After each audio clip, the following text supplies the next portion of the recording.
କହିଲା ଦଶଟା ଶିକ୍ଷା ହଉ ଯାହା ହଉ दीपं ज्योतिर्गणादनं दीपं ज्योतिर्गणादनं दीपं ज्योति हरिपापधूपं नमस्ते। सुदशाव्रतं दमन्तिङ्कर श्री सुदशाव्रत कथारम्भम्। वन्दै लक्ष्मी जगत चारिणी समुद्र मंथनरु जात होइलु तु पुणी तेणु करी नाम हेला लक्ष्मी नारायण विष्णुଙ୍କ ଘରଣୀ ମା କମଳିନୀ। ଏଥୁ ଅନନ୍ତରେ ଦିନେ ମନ୍ତ ସମୟ ନାରଦ ଭୁବନେ ବିଜୟ पाद पूजा कले बसिबा मुखन्ते दिव्य आसन के देले। इंद्र उवाच के बण व्रत कले के बण फल पाई घरणी पुत्र दुहिता के मंत मिलई। एहा मते संक्षेपाणि कहिबा गोसाई तब मुख शुणिले प्रत्यजीवी मुहि। नारद उवाच शुण एबे इंद्र से ही व्रतर महिमा जहि रे संतोष हंती महालक्ष्मी उमा मर्त्य मंडल रे तार अवंती नगर तहि विष्णु कर बोली अटे द्विजवरम। आहार भारी जनाम अटे लक्ष्मीवती से ब्राह्मणी लक्ष्मी व्रत सर्वथा करती। लक्ष्मींकर दया तेणु हेला ता उपरे अचल संपत्ति भोग करे मंजू पुणे। एठु अनंतरे इंद्र शुण मन देई लक्ष्मींकर व्रत तोते कहिबा बुझाई। माघ मास शुक्ल पक्ष दशमी गुरुवार श्री सुदशा व्रत गोटी पड़े से दिनर। सेही दिन ब्राह्मणी जे प्रभात उठिला एक वर्ण गाईर जे गोबर आनिला। सुसंच करी घर दुआर लिपिला नदी रे स्नान करिण घर को आइला। तंडुल बाटिण झोटी आवरण कला श्री परमा लक्ष्मी को से सुमरण कला। 10 वर्ण मुरुजरे पितुला लिपिला 10 जे पाखुड़ा करे पद्म के लिखिला। तहिर उपरे पूर्ण घट के स्थापिला घटर उपर चूड़ डाल कथोइला। नारिकेल एक गोटी घट परे देला 10 मुखी दीपावली जागर जालिले। 10 खिया धड़ा सुते के व्रत को भांगिले। गौरी नामेण बेत पाखरे धोइले 10 मुंडी तंडुल से घट पाखे देले। बदरी फल गोटिए गोटिए जे देले उपरे चंद्रताप चांदुआ टणाइले। 10 मेंचा हलदी से पूर्ण कुंभ देले। सिंदूर कजल नेई घट परे देले। श्री परमा लक्ष्मी को जे सुमरणा कले छेना पणा कदली जे सरघृत देले। 10 गोटी मंडा से देई आगरे थोइले। कर्पूर रे युक्त करी आनी न काढ़िले। नैवेद्य देई पुणी कथा जे सुनिले। श्री महालक्ष्मी की से सुमरणा कले लक्ष्मी 10 नाम धरी व्रते गंठी देले।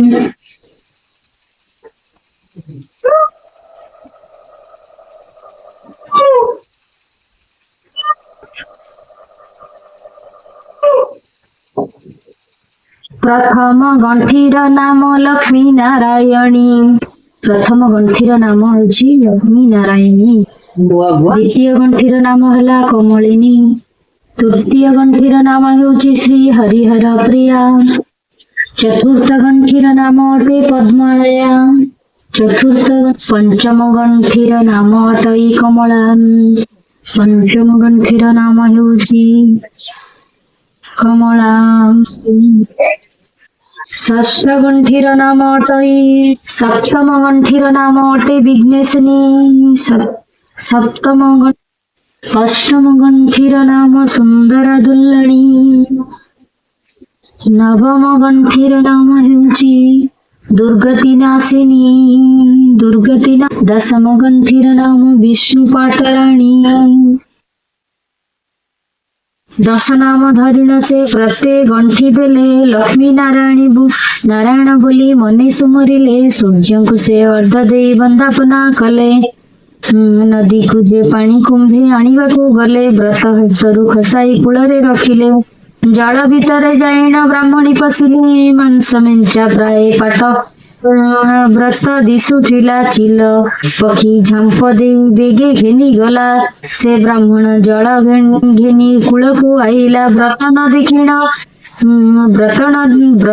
ଦେଖିଣ ସେଉ ବିସ୍ମୟ ହୋଇଲା। ଚାରିଦିଗକୁ ବ୍ରାହ୍ମଣୀ ନିରେଖି ଚାହିଁଲା। ସେ ବ୍ରତକୁ ଚିଲ ଘେନି ଯାଉଛି ଦେଖିଲା। ଚିଲ ପଛେ ପଛେ ସେ ବ୍ରାହ୍ମଣୀ ଗୋଡାଇଲା। ସେ ଚିଲ ଯାଇଣ ଏକ ବନସ୍ତେ ପଶିଲା। ବ୍ରତ ନ ପାଇ ବ୍ରାହ୍ମଣୀ ବିକଳେ କାନ୍ଦିଲା। ଚିଲ ପକ୍ଷୀ ବନସ୍ତେ ଅଦୃଶ୍ୟ ହୋଇଗଲା। ଏଥୁ ଅନନ୍ତରେ ଇନ୍ଦ୍ର ଶୁଣ ହେ ବୋଇଲା। ମୃଗୟା ବିନୋଦେ ନଳ ବନସ୍ତକୁ ଗଲା। ବ୍ରାହ୍ମଣୀ ରୋଦନ ରାଜା କର୍ଣ୍ଣେ ଯେ ଶୁଣିଲେ। ବନସ୍ତେ ସେ କାନ୍ଦୁଅଛି ବୋଲିଣ ବୋଇଲେ। ସୈନିକ ସଖା ଘେନି ରାଜା ବିଜେ କଲେ। ବ୍ରାହ୍ମଣୀ ପାଖରେ ଯାଇ ପ୍ରବେଶ ହୋଇଲେ। ବ୍ରାହ୍ମଣୀକୁ ଦେଖି ରାଜା ବିସ୍ମୟ ହୋଇଲେ। କି ନିମନ୍ତେ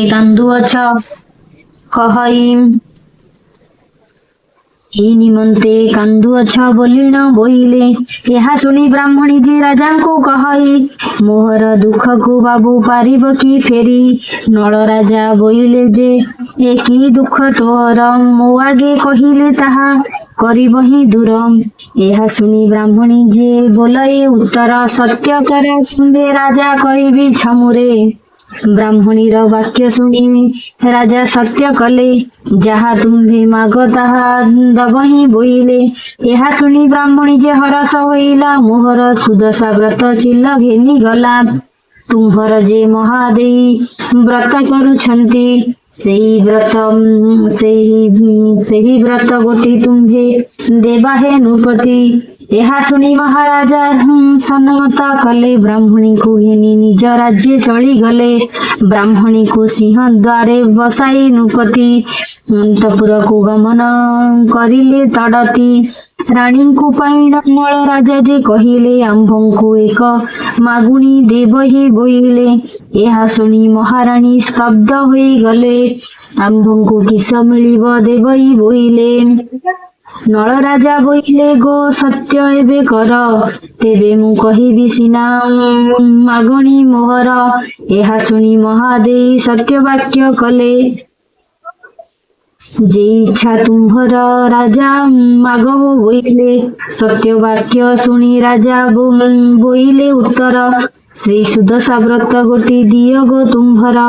ଏହା ଶୁଣି ମହାରାଣୀ ବିସ୍ମୟ ହୋଇଲେ। ଶ୍ରୀ ସୁଦଶା ବ୍ରତ ଦେବା ନୁହଁ ବୋଇଲେ। ଏହି ବ୍ରତ ଗୋଟି ଅନ୍ୟକୁ ଯେ ନ ଦିଅନ୍ତି ବ୍ରତ ଦେଲେ। ଏ କନ୍ଧରୁ ଯେ ଲକ୍ଷ୍ମୀ ଛାଡ଼ି ଯାଆନ୍ତି। ଦରିଦ୍ର ଭିକ୍ଷୁକ ବ୍ୟାଧିବନ୍ତ ଯେହୁ ହୋଇ ଲକ୍ଷ୍ମୀଙ୍କର ବ୍ରତ ଏହି ଦେଇ ନ ପାରଇ ଜଞ୍ଜାଳ କରିଣ ରାଜା ପୁନଶ୍ଚ ମାଗିଲେ। ହସ୍ତରୁ ଖସାଇ ବ୍ରତ ରାଜା করে ଦେଲେ। ବ୍ରତ ପାଇ ମହାରାଜା ବେଗେ ଚଳିଗଲେ। ବ୍ରାହ୍ମଣୀ ହସ୍ତରେ ବ୍ରତ ନେଇଣ ସେ ଦେଲେ। ବ୍ରତ ପାଇ ବ୍ରାହ୍ମଣୀ ଯେ ଆନନ୍ଦ ହୋଇଲା। ରାଜାଙ୍କୁ ଅଶିଷ କରି ନିଜ ପୁରେ ଗଲା।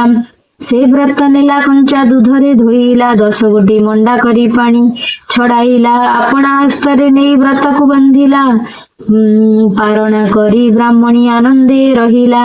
ନାରଦଙ୍କୁ ଚାହିଁ ଇନ୍ଦ୍ର ପୁଣି ପୁଚ୍ଛା କଲା। ନଳ ରାଜାଙ୍କର କିସ ହୋଇଲା ବୋଇଲେ। ବ୍ରତ ପାଇ ବ୍ରାହ୍ମଣୀ ଯେ ଆନନ୍ଦ ହୋଇଲା। ରାଜାଙ୍କୁ ଅଶିଷ କରି ନିଜ ପୁରେ ଗଲା। ସେ ବ୍ରତ ନେଲା କଞ୍ଚା ଦୁଧରେ ଧୋଇଲା। 10 ଗୋଟି ମଣ୍ଡା କରି ପାଣି ଛଡାଇଲା। ଆପଣା ହସ୍ତରେ ନେଇ ବ୍ରତକୁ ବାନ୍ଧିଲା। ପାରଣା କରି ବ୍ରାହ୍ମଣୀ ଆନନ୍ଦେ ରହିଲା। ନାରଦଙ୍କୁ ଚାହିଁ ଇନ୍ଦ୍ର ପୁଣି ପୁଚ୍ଛା କଲେ। नल राजांकर किस होइला बोइले नारद बोइले शुण इंद्र मन देई नल राजांक विपत्ति तते देबा कही चरी जीवा गोरु आउ घर को न आइले पुतिलार धन सबु बासुकी हरिले धान चाउल तो सबु बसी जे खाइले सत्पासीन राज्य हेले राजा रानी अंत्र वस्त्र अन्न वस्त्र राजा रानी अन्न वस्त्र किछि न पाइले राजांकु रात्र रे काला पुरुष डाकिले राज्य छाड़ी चरी राजा पलायिना जाओ राज्य थिले निश्चय मरिबु ଏହା ଶୁଣି ନଳ ରାଜା ତେଜିଣ ଉଠିଲେ ମହାଦେବ ପାଶେ ଯାଇ ସକଳ କହିଲେ ଚାଲ କୁମ୍ଭ ଚାଲ ତୁମ୍ଭ ପିତା ଘର ଯିବା ହେ ବୋଇଲେ ଏହା ଶୁଣି ମହାଦେବ ସନମତ କଲେ ସଭାଚନ୍ଦ୍ର କୁମାରଙ୍କୁ ହକାରି ଆଣିଲେ ଗୃହକୁ ଛାଡ଼ିନ ବିଜେ ରାଜା ରାଣୀ ଗଲେ ପ୍ରଥମରେ ଯାଇ ଏକ ପୋଖରୀ ଦେଖିଲେ ଏଠାରେ ସ୍ନାନ ରାଣୀ କରିବା ବୋଇଲେ ଏଠାରେ ସ୍ନାନ କରି ଯେ କିସ କରିବା ପାଶାଳି ତ କିଛି ନାହିଁ କଣ ଖାଇବା ଏହା କହି ରାଜା ରାଣୀ ଜଳରେ ପଶିଲେ ଚାରୋଟି ଗଡ଼ିଶା ମାଛ ଧରି ଆଣିଲେ ଏହି ମାଛ ପୋଡ଼ି ରାଣୀ ରଖିଥାଅନି ପାଖେ ଅଛି ଗ୍ରାମେ ଭିକ୍ଷା ମାଗିଣ ଅଣାଇ ଏହା ମହାରାଜା ବିଜେ କରିଗଲେ ବିଷ୍ଣୁଙ୍କର ପଣ୍ଡା ଘରେ ପ୍ରବେଶ ହୋଇଲେ ଆମ୍ଭଙ୍କୁ ଭୋଜନ କରି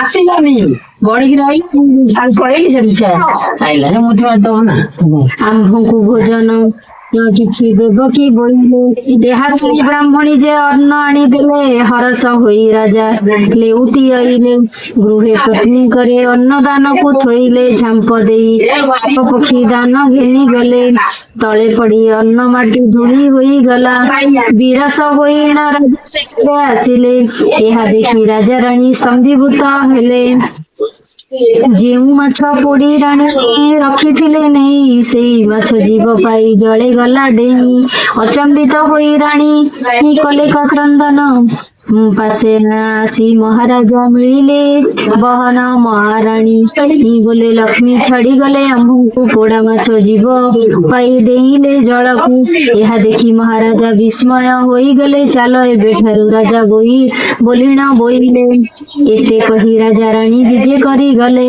ବନସ୍ଥ ଭିତରେ ଏକ ନଦୀ ଯେ ଦେଖିଲେ ସଭାଚନ୍ଦ୍ର କୁମ୍ଭରକୁ କୋଳରେ ଧଇଲେ ନଦୀ ପାର ହୋଇ ରାଜା ରାଣୀ ଯାଉଥିଲେ ହେମନ୍ତ ସମୟ ଏକ କୁମ୍ଭୀର ମିଳିଲା ସଭାଚନ୍ଦ୍ର କୁମ୍ଭରଙ୍କୁ ତଡ଼ିତ ଗିଳିଲା ଏହା ଦେଖି ରାଜା ରାଣୀ ବେଗେ ପଳାଇଲେ କାନ୍ଦି କାନ୍ଦି ଯାଇଣ ଯେ ବନସ୍ଥରେ ପଶିଲେ ଭଙ୍ଗା ମନ୍ଦିର ଗୋଟିଏ ସେଠାରେ ଦେଖିଲେ ମହାରାଣୀ ମହାରାଣୀ ସେ ମନ୍ଦିର ଭିତରେ ରହିଲେ ଅଳଙ୍କାର ଖୋଲି ରାଣୀ ଅଞ୍ଚଳେ ବାନ୍ଧିଲେ ସେହିଠାରେ ରାଜା ରାଣୀ ଶ୍ରମେ ନିଦ୍ରା